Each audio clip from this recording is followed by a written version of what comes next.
Magandang gabi mga kapatid. Ngayon po ay Huwebes, August 26, 2021.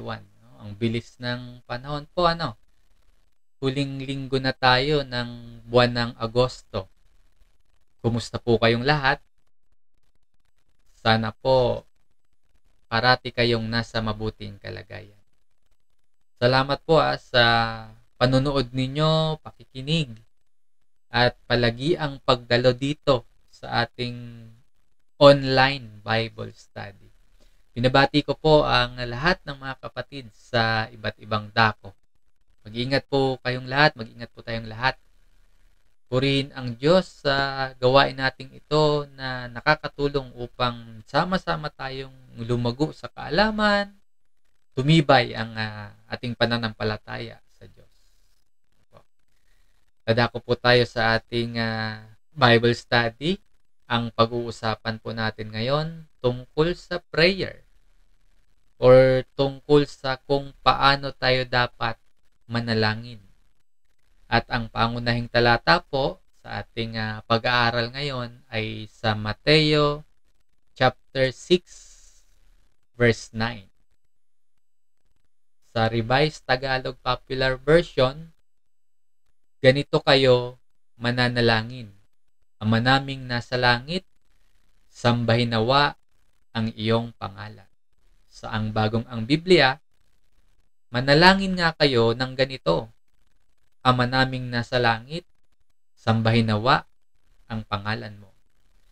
Ang layunin po ng ating pag-aaral ngayon ay yung tuloy-tuloy nating makita ang mga katangian ng Diyos at tuloy-tuloy nating mas makilala kung sino po ang Diyos na kinakausap natin sa ating pananalangin. Kumbaga, halimbawa, kung ihahalin tulad natin sa pakikipag-usap natin sa kapwa-tao, kapag hindi natin kilalang kilala ang ating kausap, maaring ang pakikipag-usap natin sandali lang, parang wala lang, wala yung yung palagayang loob, yung intimacy na yung palagayang loob, yun naman po yung nais ng Diyos na maranasan naman natin sa ating pananalangin. So kaya dapat kilalang kilala po natin yung ating kinakausap sa pananalangin. Binago ng pandemya ang lifestyle ng marami sa atin ngayon. Maraming mga dati nating ginagawa at marami tayong mga dating pinagkakabalahan na bawasan na. Yung iba nga nawala pa eh. So habang nawalan tayo ng mga dating pinagkakaabalahan, nawa po mga kapatid, marami sa atin ngayon ang nagkaroon naman ng oras sa pananalangin sa Diyos. Nakabasa nga po ako ng isang article article para dito sa Pilipinas. Tumutukoy sa Pilipinas na nagsasabi po, naging mapanalanginin daw po or naging prayerful daw po yung mga maraming tao ngayon dahil sa pandemya. Na yung mga dating hindi na nanalangin, natutong manalangin. Yung mga dati pa na masigasig ng mag-pray, naging lalong masigasig.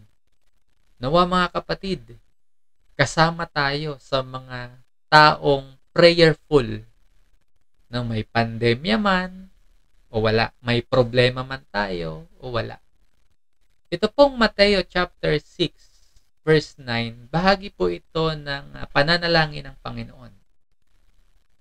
Sa pagsisiyasat natin, sa pagsusuri natin sa ating mga sarili, nawa po, makatulong itong pag-aaral natin ngayon na maalala natin ang kahalagahan at mas maging tama naman po yung focus natin sa ating prayer na kanino ba dapat nakatuon ang ating pananalangin. Kasi po walang mangyayaring mabuti sa prayer life natin pwede pa ngang maging self-centered at meaningless yung ating prayer kung hindi natin talaga kilala yung kinakausap natin sa ating prayer. Kung hindi natin na lalaman or hindi natin nakikilala yung mga katangian nung nakikinig sa ating panalangin. So ito pong pag-aaral natin ngayon ay mas kilalanin pa natin kung sino ba nga yung nakikinig ng mga mensahe natin na ipinapaabot naman natin sa pamamagitan ng pananalangin. Sino or ano nga ba yung katangian ng kausap natin sa ating prayers? Maikli lang naman itong binabanggit na bungad sa prayer na ito. Maikling salita, yung Ama naming nasa langit. Pero, meron tayong titingnan na mga kaisipan. Tatlong kaisipan lang po na ating aalamin or aalalahanin ngayon kung sino nga ba ang Diyos na ating dinadalanginan. Itinuturo ito sa atin ni Jesus, yung Our Father in Heaven, sa bungad ng prayer na tinuturo niya para agad-agad makilala natin kung sino ang Diyos na kinakausap natin. So, sa Our Father in Heaven, ito yung titingnan natin na tatlo. Una, ang kinakausap natin sa ating panalangin, tunay na Diyos. Wala nang iba. Wala tayong ibang kakausapin sa ating prayer, kundi yung tunay na Diyos. Ikalawa, ang kinakausap natin ay mahabaging Ama. Diba? Father, tapos ikaw ay anak. So, mahabaging Ama, tapos ikaw yung anak. Yun yung kinakausap natin sa ating prayer. And yung pangatlo, kataas-taas ang Diyos. Ang nakikinig sa'yo sa pananalangin mo ay kataas-taas ang Diyos na makakagawa ng lahat ng mga bagay ayon sa kanyang kalooban. Isa-isahin natin yan. Number 1, tunay na Diyos. Sa prayer na Our Father in Heaven, dapat ma-realize natin na ang kausap natin, ang Diyos na hinihilingan natin ay tunay na Diyos. Dapat ma-realize din natin na wala nang iba tayong dapat na panalanginan. Hindi na kung sino-sino pa ang kakausapin pa natin. Ang pananalangin dapat nakadirekta sa Diyos. Kaya nga Our Father in Heaven. Wala nang iba. Kaya nga po sinasabi natin na mahalaga yung sa pananalangin, dapat alam mo kung sino ang kausap mo at kilala mo kung sino ang kausap mo. Bilang mga mananampalataya, ang prayer natin ay sa Diyos lamang dapat nakatuon. Hindi na sa kung sino-sino or kung kani-kaninong tao or Diyos-Diyosan. Hindi ko po winawalang bahala ang mga karakter o mga taong ginamit ng Diyos na nasa Biblia. Pero po hindi sila at tayong mga tao dapat ang dinadalanginan para mapakinggan ng Diyos ang ating prayer. So, hindi natin dina-downgrade yung kahalagahan ng mga karakter na ginamit ng Diyos na nasa Bible. Itinatama lang po natin yung pagtugon or focus natin sa ating pananalangin na dapat sa Diyos lang nakatuon. Kaya po, papasok din dyan yung kahalagahan ng pagkakaroon natin ng tama at biblikal na pagkilala at pananampalataya sa tunay na Diyos. Kasi siya yung ating kinakausap sa ating pananalangin. Yung tunay na Diyos. Makikilala natin yon sa Biblia. Kaya napakahalaga po ng pagkakaroon na natin ng tamang pananampalataya at tamang pagkilala, biblikal na pagkilala. Ang paalala po sa Hebreo chapter 11 verse 6, kung hindi tayo sumasampalataya sa Diyos, hindi natin siya mabibigyang kaluguran. Alam natin ito na bilang mga mananampalataya, sa lahat ng ating ginagawa, kasama dyan yung pananalangin. Sa lahat ng ating ginagawa, dapat nabibigyang kaluguran ang Diyos. Pero kung hindi tayo sumasampalataya, hindi natin mabibigyan ng kaluguran. Sabi pa po sa verse 6, sapagkat ang sinumang lumalapit sa Diyos ay dapat sumasampalatayang may Diyos na nagbibigay ng gantimpala sa mga nananalig sa Kanya. Ang bibigyang diin natin sa talatang ito po ay pagtuturo sa atin na sumampalataya tayo sa Diyos dahil walang ibang dahilan, dahil siya ay Diyos na dapat sampalatayanan. Hindi dapat mauna yung or maging motivation ng pagkakaroon natin ng pananampalataya sa Diyos dahil sinasabi dito na siya ay nagbibigay gantimpala. Hindi po yun yung mauuna.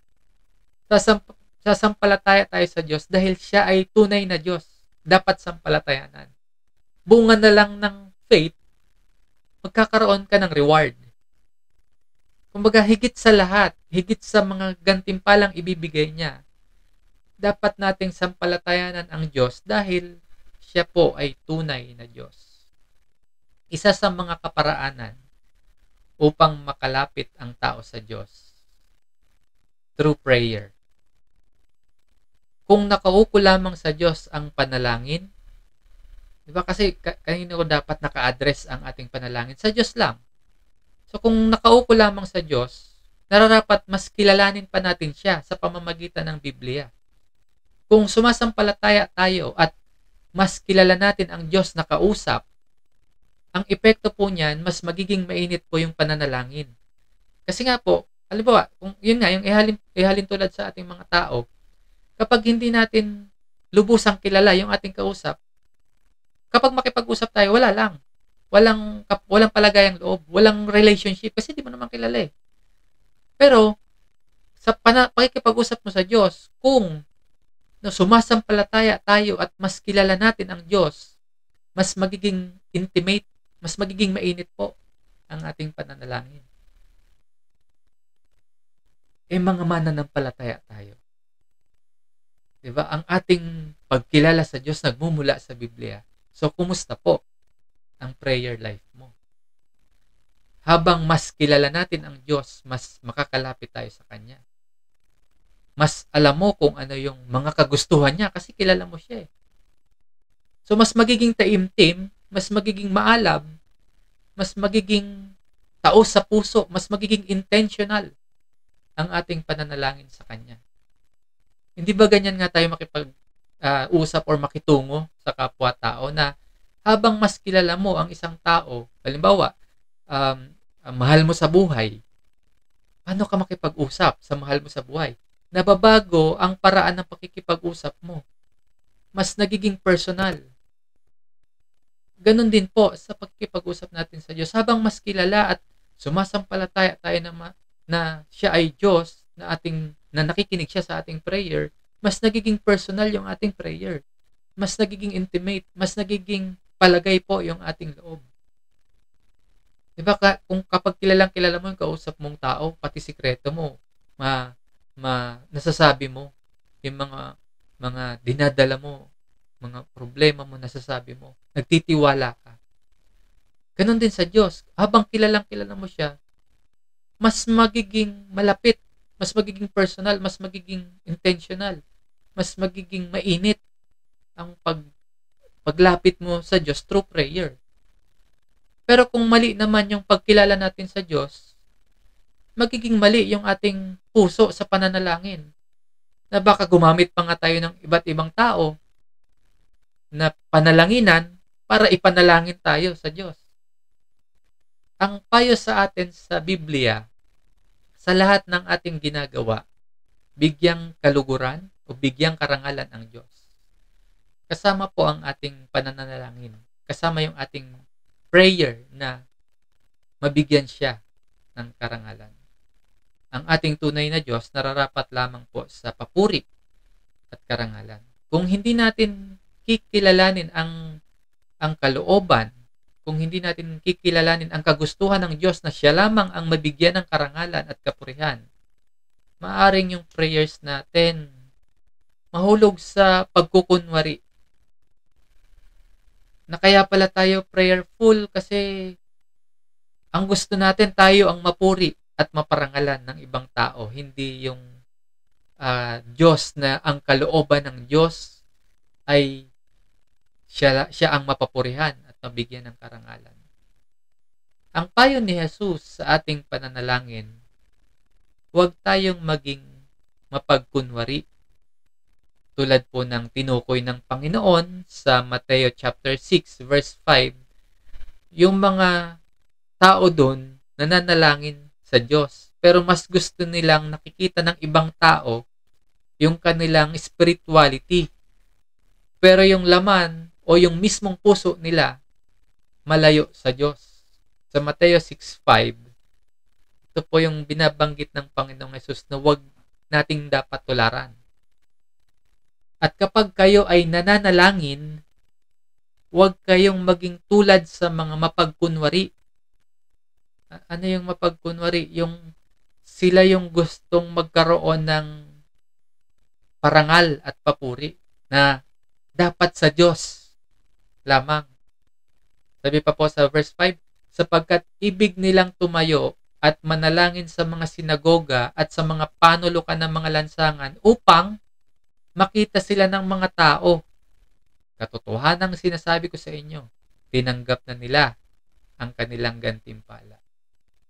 Ang mapagkunwari, ginagawa ang panalangin sa layunin na maipakita sa ibang tao na sila ay prayerful at naghahangad na maitaas sila, maparangalan sila, na sa halip na nga sa Diyos yung nararapat na karangalan. Tayo pong mga Kristiyano, madali tayong makakaiwas sa ganito kasi natuto na tayo sa kanila. Sa karanasan nila noon, natuto tayo. So makakaiwas tayo ngayon. Na alam natin, ang personal prayer dapat nasa pribadong lugar, tahimik, para makapanalangin talaga tayo. Pero bukod kasi sa yung pagpapakita nila na sila ay mapanalangining tao sa sinagoga, sa lugar, sa lansangan, sa panulukan, ano pa yung ginagawa ng mga mapagkunwari na binabanggit ni Jesus sa kasunod na talata sa verse 7 at 8? At sa pananalangin, huwag kayong gumamit ng walang kabuluhang paulit-ulit na tulad ng ginagawa ng mga hintil. Sapagkat inaakala nilang sila ay pakikinggan dahil sa marami nilang salita. Huwag nga kayong tumulad sa kanila sapagkat alam na ng inyong Ama ang mga bagay na inyong kinakailangan bago pa kayo humingi sa Kanya. So sa atin ngayon, maaring tama nga ang lugar natin kasi natuto na tayo sa mga mapagkunwaring sinasabi kanina sa binasa nating talata na nagpapakita lang nasa center of attraction. Kaya nila ginagawa yung prayer na yon para maparangalan sila. So tayo, alam na natin. Pero maaring tama nga yung lugar natin. Pero tama ba ang puso naman natin? Kapag hindi natin kilala ang kausap natin sa pananalangin, maraming salita na walang kabuluhan ang maaring magamit natin.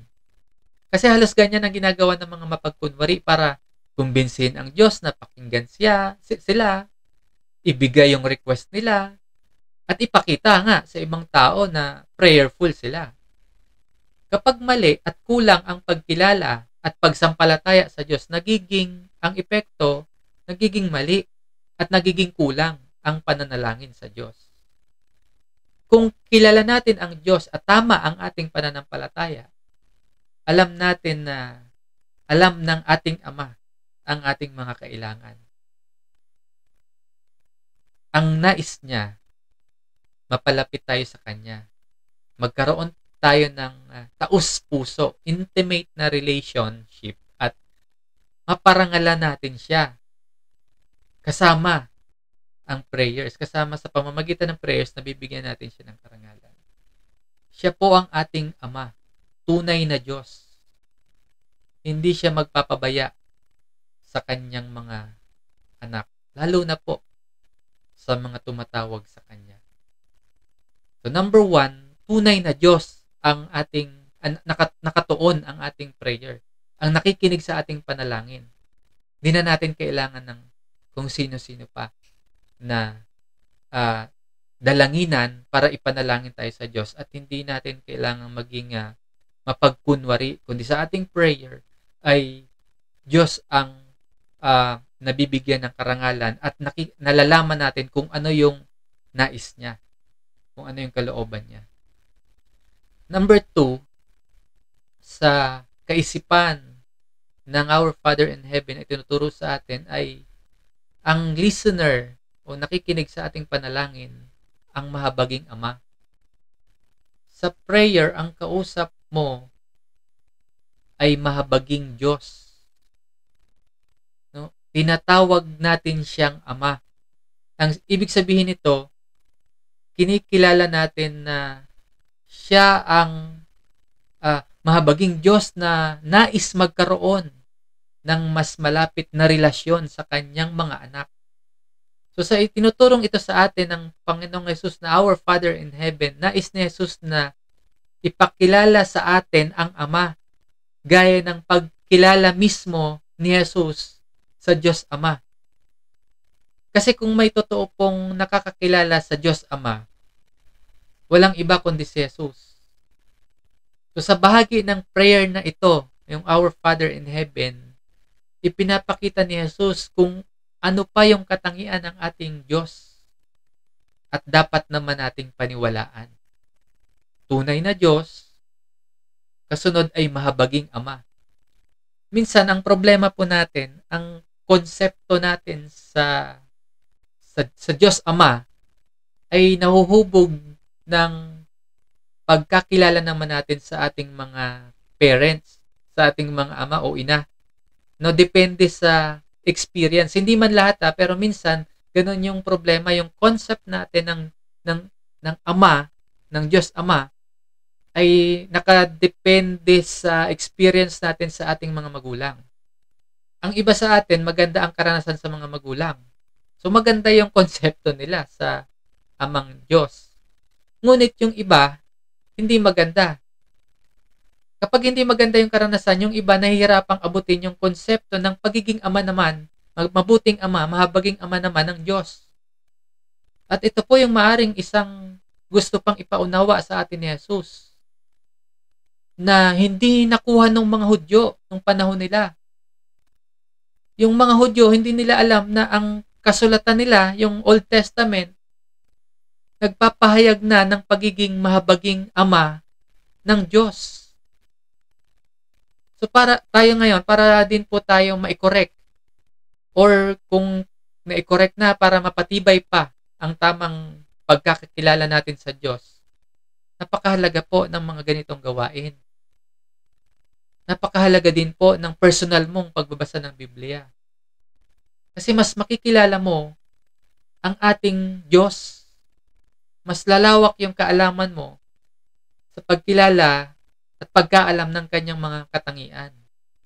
Basahin po natin yung ilang mga talata mula sa Old Testament na nagtuturo sa atin ng katangian, ilang katangian ng ating Ama. Nang sa gayon, kung halimbawa man na meron tayong hindi magandang karanasan sa buhay na ito, hindi po maging kaisipan at hindi po maging maling pagkilala natin sa Diyos Ama. Yung hindi tayo doon titingin sa hindi naging magandang karanasan natin sa ating mga magulang, sa ating tatay, sa ating nanay. Halimbawa, ganito, pinabayaan tayo ng nanay at tatay natin. Pinabayaan tayo ng parents natin. Hindi yun maging konsepto natin ng Diyos Ama. Sa Psalms 27 verse 10, ganito ang ipinapahayag ng salita ng Diyos, ng katangian ng ating Ama. Itakwil man ako ng aking ama at ina, si Yahweh ang sa akin ay mag-aaruga. Kung pinabayaan tayo ng tatay natin, ng nanay natin, kung ang tao po nagpapabaya bilang magulang, ang Diyos hindi. Hindi ka pababayaan ng Diyos.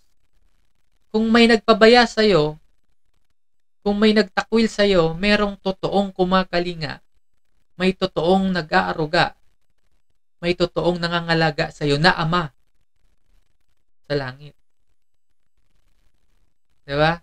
O isa pang halimbawa, iniwan ka ba ng parents mo? Iniwan ka ba ng magulang mo? Either inabandon na ka or halimbawa, pumanaw na sila.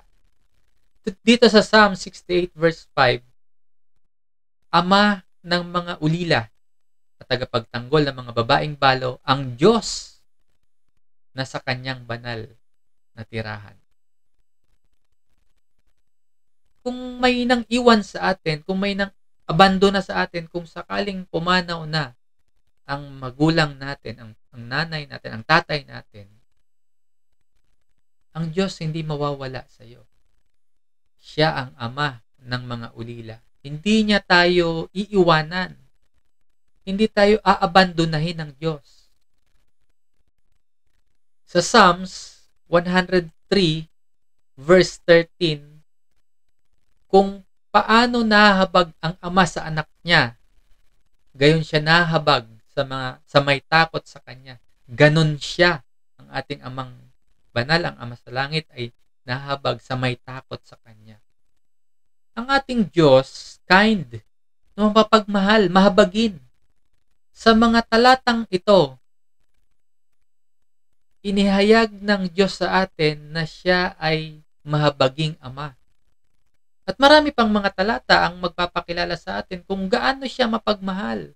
Kung gaano mapagmahal ang ating Diyos na kahit pa tayo ay patuloy na sumusuway, ang pagiging Ama ng ating Diyos nananatili. Ang katangian ng ating Diyos nananatili. So nawa po yung ating pagtugon, hindi pag-abuso sa katangiang ito ng Diyos, kundi tamang pagsunod. Sa Proverbs chapter 3 verse 12, sapagkat sinasaway ng Panginoon ang kanyang minamahal, gaya ng ama sa anak na kanyang kinalulugdan. Kahit pa nagpapasaway, kahit pa nagre-rebelde tayo sa Diyos, minamahal tayo ng Diyos. Sa mga talatang ating binasa sa Old Testament pa lang, makikita natin na God wants to be the Father, or nais ng Diyos na maging magulang na we never had. Nais ng Diyos na maging tatay, perpektong ama natin siya. Minsan may mga parents na hindi nagiging mabuting magulang sa mga anak. Minsan may mga minamahal tayo, pero para bang hindi tayo minamahal. Or minsan po may mga tao tayong gustong makasama pero iniiwan tayo. Pero ang Diyos, nananatili ang pag-ibig niya sa iyo, sa atin. Alam ng Diyos kung ano ang kailangan mo. Ibibigay niya kung ano yung kailangan mo. Pag-aaruga, atensyon, disiplina, yung pagsaway, pagmamahal, habag. Alam ng Diyos kung ano ang kailangan mo. Siya mismo ang pinaka-kailangan natin. Kaya nga niya po binigay ang kanyang bugtong na anak para sa atin. Alam ng Diyos na siya ang pinakakailangan natin. Isinugo niya ang kanyang anak para sa atin upang mapasa atin siya at tayo mapasa kanya. Kung ganitong klase ang ama natin na yung mahabagin, na nare-reveal sa atin, nahayag sa atin dahil sa salita ng Diyos. Kung mahabagin pala ang ating ama, ano yung humahadlang sa atin sa paglapit natin sa Diyos sa pamamagitan ng prayer? Bakit minsan kulang ang ilan sa atin maglaan ng time sa pananalangin? O bakit minsan parang nakakatamaran nating mag-pray? O kaya naman, bakit kaya minsan parang hindi intimate yung ating prayers na basta magawa lang? Kulang kaya tayo sa pagtitiwala sa Diyos na magagawa niya ang kanyang mga ipinangako? Kulang kaya tayo sa pagkilala pa sa kanyang katangian? Na magtiwala tayo sa Diyos. Magtiwala tayo sa salita ng Diyos na ating pinag-aaralan ngayon, na meron tayong Amang mahabagin in heaven. Diyos Ama na hindi magpapabaya. Ama na hindi tayo iiwanan. Ama na mapagmahal, mahabagin ang ating Diyos na nasa langit. Number 3 na idea sa Our Father in Heaven na makikita natin ay ito, kataas-taasang Diyos. Kasi ano nga ba ang ibig sabihin ng in heaven? Nasa langit. Ano ang itinuturo sa atin ni Jesus mismo tungkol sa ating Diyos? At maging malinaw din po sa atin ang tunay na kalagayan. Habang tinuturuan tayo ng ating Panginoon sa pamamagitan ng salita, maging malinaw po sa atin ang tunay na kalagayan o katayuan ng Diyos sa ating buhay. Ang in heaven po ay simbolo ng kataasan at kapangyarihan ng ating Diyos. He is our Father na nasa langit, pero nais niyang mapalapit tayo sa Kanya. Again, ano nga ba yung sumisimbolo sa langit? Sa isa pong pagtuturo ng Panginoong Hesus, makikita natin ito sa Mateo chapter 5, verse 34. Ang sabi po dito, "Ngunit sinasabi ko sa inyo, huwag ninyong ipanumpa ang anuman, maging ang langit, sapagkat iyon ang trono ng Diyos." Ang langit, ang trono ng Diyos. Ang Diyos ang hari. Kaya nga sa ibang bahagi ng Lord's Prayer, di ba, pag tinuloy natin itong Our Father in Heaven, nakalagay doon, "Your kingdom come." Ang langit, ang trono ng Diyos. Ang Diyos ang namamahala sa lahat ng bagay. So, maging malinaw po kung ano yung katayuan ng Diyos at kung ano yung kalagayan naman natin. Ang Diyos, tunay na Diyos siya, mahabagin, at ipinapakita po ng ating lesson today na siya ang kataas-taasan sa lahat. Kaya po, yung kinakausap mo sa panalangin ay makapangyarihang Diyos na makakagawa ng lahat ng bagay. Ano yung kahalagahan na malaman natin na ang ating Ama ay Diyos na nasa langit at kataas-taasan? Meron po akong i-share sa inyong dalawang aspeto po na posible nating makita sa salitang kataas-taasan. Ang isa po ay tumutukoy sa kapangyarihan, yung kataas-taasan. At yung pangalawa po ay sa otoridad. So, kapangyarihan, ang nais ng Diyos na gawin para sa atin, magagawa niya. Dahil siya ay makapangyarihan. Yun yung isang aspeto na makikita natin sa salitang kataas-taasan, sa kalagayang kataas-taasan ng ating Diyos. Magagawa ng Diyos ang nais niyang gawin para sa atin dahil siya ay makapangyarihan. Sa Efeso chapter 3 verse 20, "Sa Kanya na makakagawa ng higit pa kaysa maaari nating hilingin at isipin sa pamamagitan ng Kanyang kapangyarihang naghahari sa atin." Siya ang Diyos na makakagawa ng higit pa kaysa maaari mong hilingin at maaari mong isipin. Sa prayer natin, ang gugustuhin ng Diyos, magagawa niya. Dahil sa taglay niyang kapangyarihan, anumang naisin niya, magagawa niya. Kaya po sa ating prayer, wag nating lilimitahan yung laman ng ating mga panalangin na puro sa mga maliliit lang at halos mga pansamantalang mga bagay lang ang ating hinihiling. Hindi ko po sinasabing wag mong ipag-pray yung mga maliliit at mga pansamantalang mga bagay.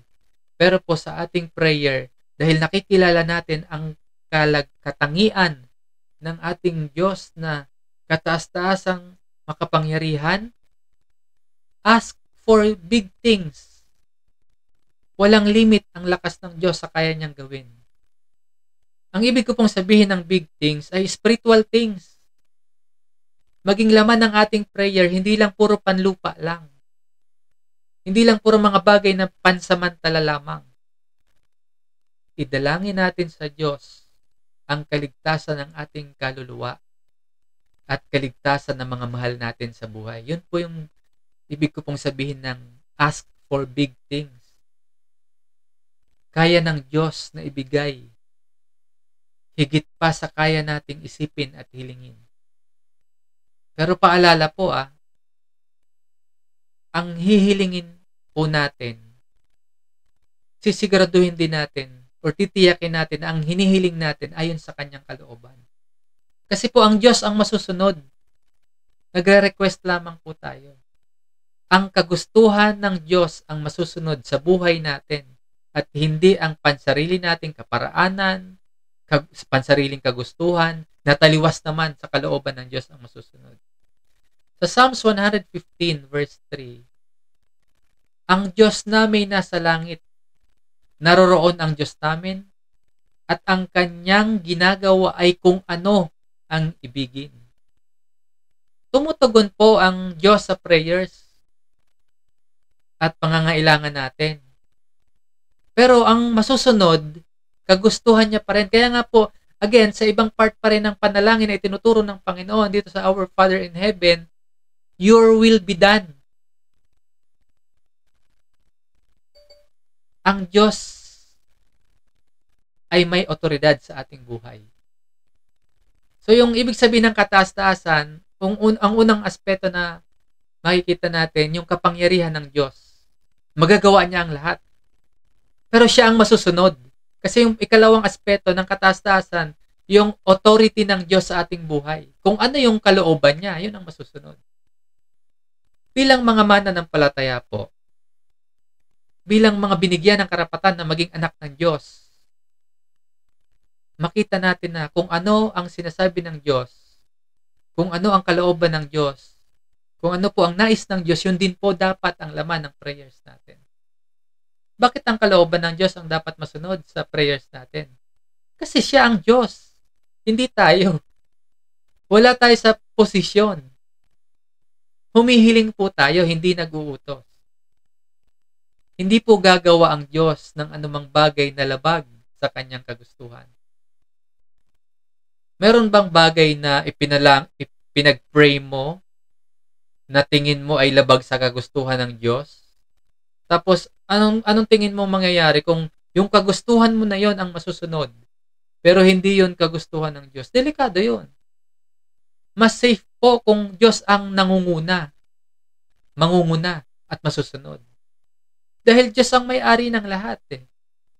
So, He has the power and authority.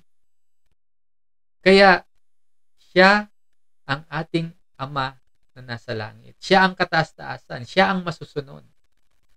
Hindi baliwala ang prayer natin kung siya ang masusunod. Dahil mas alam niya po kung ano ang mas mabuti para sa atin. Mas maganda pa nga yun. Mas safe. Sa pananalangin, mahalagang kilala natin ang tunay na Diyos. Alam natin na siya ang Diyos na mahabagin at Diyos na makapangyarihan, pinakamataas sa lahat. Yan po kasi yung Diyos na kinakausap mo sa pananalangin mo. Ang paalala at mensahe naman na iniiwan sa atin ng ating pag-aaral ay number 1, magkakaroon ng kabuluhan ang pananalangin kung may tunay na relasyon sa Diyos. Kailangan po meron munang koneksyon.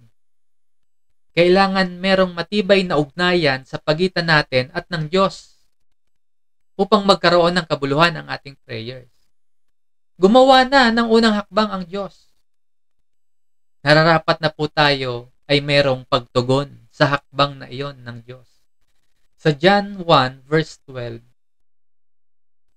subalit ang lahat ng tumanggap at sumasampalataya sa Kanya ay binigyan niya ng karapatang maging anak ng Diyos. So hindi pala, posible pala na hindi lahat ng nananalangin sa Diyos ay merong tunay na relasyon sa Ama. Sino lamang po yung maituturing or binibigyang karapatan na maging anak ng Diyos?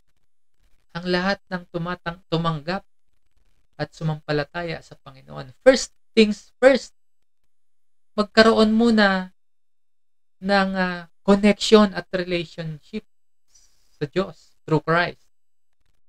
Dapat na sumampalataya tayo kay Jesus upang magkaroon tayo ng karapatan na maging anak ng Diyos, nang sa gayon magkaroon ng kabuluhan ang ating prayers at tunay na matawag natin siyang Ama, kasi binigyan niya tayo ng karapatan na maging anak. Wala pong ni isa man sa atin ang likas or by nature ay anak na agad ng Diyos. Ikaw po ay tinanggap ng Diyos na maging kanyang anak dahil sa relasyon mo kay Jesus. At magkakaroon lamang ng kabuluhan ang ating prayer kung tayo po ay may tunay na relasyon sa Diyos sa pamamagitan ni Jesus. Yun nga, yung matatawag natin na Ama, ang Diyos dahil kay Jesus. At sapat po si Jesus para totoong makalapit tayo sa Diyos. Sapat po si Jesus para mapakinggan tayo ng Diyos. Hindi na natin kailangan ng padrino, kung sino mang tao or dumaan pa kung kanino, o kaya makisuyo pa sa ibang tao para mapakinggan tayo at magkaroon ng kabuluhan ang ating prayers. Si Jesus po ay sapat na. Tanggapin at sampalatayanan si Jesus at makakatawag tayo na Ama sa ating tunay na Diyos. Ang ikalawa pong aral, bilang Ama, batid ng Diyos ang lahat ng ating pangangailangan at nais niya natugunan ang lahat ng ito, lahat ng ating pangangailangan. Kung tayo nga po, tayong mga tao, ginagawa natin ang ating makakaya para sa ating mga pamilya. Kung ikaw po bilang magulang, bilang parent, ginagawa mo ang iyong makakaya para sa iyong mga anak. Alam natin ang limitasyon natin. At nakikita naman natin sa pamamagitan ng Biblia ang dakilang kataasan at kapangyarihan ng Diyos at laki ng pag-ibig niya. So, nalalaman natin ang tamang kalagayan ng Diyos at ating tamang kalagayan. Mahabagin ang ating Ama. Kaya huwag tayong mabalisa sa maraming mga bagay. Ang madalas o palagi at mabalisa po yung mga taong mahina o humihina hanggang mawala ang pananampalataya dahil maaaring kulang ang pagkilala or pagtuklas nila sa katangian ng Diyos. Ang salita ng Panginoong Hesus sa Mateo chapter 6, verse 31 hanggang 32. Kaya't huwag kayong mag-alalang baka kapusin sa pagkain, inumin o damit. Hindi ba't ang mga hintil ang nababahala tungkol sa mga bagay na iyan? Alam na ng inyong Ama na nasa langit na kailangan ninyo ang lahat ng iyan. Basic needs, pagkain, inumin, damit. Ito naman talaga ang kailangan natin para mabuhay. Ipanalangin. Makakatiyak tayo na kung ipapanalangin natin ang bawat bahagi ng itinuturo sa atin ng Lord's Prayer, siguradong ibibigay ito sa atin ng Diyos dahil ito ang kailangan natin. Ang pagkain, inumin at damit. Hanggang ngayon po, sa pabago-bago nating panahon at pabago-bago nating sitwasyon at pagkaminsan humihirap na kalagayan natin, hanggang ngayon po, hindi pa rin tayo nagkukulang. Kung usaping needs po, or usaping pangangailangan natin, hanggang ngayon, kahit nga humihirap yung sitwasyon, kahit pabago-bago yung panahon, hindi naman talaga tayo totoong kinakapos. Meron ako nakakwentuhan, nag-aalala siya kasi parati siyang feeling niya kulang na swerte na daw na makakain sila ng 3 beses sa isang araw. Kasi madalas daw po 2 beses lang or isa dahil sa kakulangan or kawalan ng pera o pambili. Kaya lagi siyang nababahala, lagi siyang nababalisa. Pero meron din naman ako nakakausap, may pambili, may pera, may pambili ng pagkain, pero sinasadyang 1 beses lang kumain sa isang araw. At hindi siya nababahala or okay lang sa kanya na 1 beses lang siya kumain sa isang araw. Nabanggit ko lamang po ito kasi hindi kaya tayo lang yung gumagawa ng ikakabalisa natin? na tayo lang ang nagpapabigat ng ating mga alalahanin? Hindi kaya ang isip natin, ang laman ay madalas kabalisahan sa halip na pagtitiwala sa Diyos? Manalangin po tayo at kumilos. Tiyak po na ibibigay ng Diyos anuman ang ating kailangan sa bawat araw. So sa halip na mabahala, magtiwala at palakasin ang loob. Sa verse 32, alam na ng inyong Ama na nasa langit na kailangan ninyo ang lahat ng iyan. Ibibigay ng tunay na Diyos, ibibigay ng mahabaging Ama, ibibigay ng kataas-taasang Diyos ang kailangan mo. Manalangin. At syempre, kung nakatitiyak tayo na ipagkakaloob ng Diyos ang ating mga pangangailangan, sa pangatlo po na mensahe sa atin, ang ating pag-aral, ang panalangin natin ay hindi lamang para sa ating sarili, kundi para sa ibang kapatid natin sapagkat ang Diyos ay Ama ng maraming anak. Dahil tiyak or sure ang pagbibigay sa iyo ng Diyos ng pangangailangan mo, tiyak din yan, applicable din yan para sa iba. Diba ang turo nga ng Panginoon, yung ating main verse, Mateo 6 verse 9, ganito kayo manalangin, Ama naming nasa langit, our Father. Hindi lang ikaw ang anak. Hindi lang ikaw ang may kailangan sa Diyos. Hindi lang ikaw ang may kailangan sa tulong ng Diyos. Kailangan po siya ng lahat sa atin. Kailangan siya ng mga kapatid natin sa pananampalataya. Ipanalangin ang iba. Sa ating pananalangin para sa sarili at para sa iba, nilalagay natin ang Diyos sa tunay niyang kalagayan, na siya ang kataas-taasan, na siya ang dapat nating pagtiwalaan. Sa ating pag-aaral ng turo ng Panginoon tungkol sa prayers, nawa mas makita natin na merong Diyos na nais na maging Ama nating lahat. Na ang isang kaparaanan upang makalapit at matagpuan natin ang Diyos ay sa pamamagitan ng panalangin. Itinuturo ito sa atin ni Jesus marahil kaparaanan ng Panginoon upang ipakilala niya sa atin ang kanyang Ama. Sa pagtuturo ni Jesus na tayo ay manalangin ng ganito, pinapakita nito sa atin na nais ng Diyos na kausapin natin siya. Babaliwalain ba natin ang mga pagkakataon na makatagpo, na makausap, na makapiling ang tunay na Diyos, ang Ama na mahabagin sa pamamagitan ng prayer? Ang personal prayer po ay ang appointment na mayroon tayo sa Diyos. Appointment natin yun na kapag kinancel natin, maaaring napakalaki ng mawawala sa atin. Pero kung magpupunta tayo sa appointment natin sa Diyos, hindi natin pagsisisihan. Alam na ng Ama at ibibigay niya ang lahat ng ating pangangailangan ayon sa kanyang kalooban. Manalangin parati sa pamamagitan ni Jesus. Mapapansin niyo po sa ating pag-aral, konektado ang ating pananampalataya at ang ating pananalangin. Hindi pwedeng sabihin na mananampalataya tayo tapos hindi tayo nagpe-pray. Hindi rin pwedeng nananalangin tayo pero hindi tayo nananampalataya. Kapag tama ang faith natin, nagiging tama ang prayers natin. Kapag mali ang kulang ang ating pananampalataya, nagiging mali at kulang ang ating pananalangin.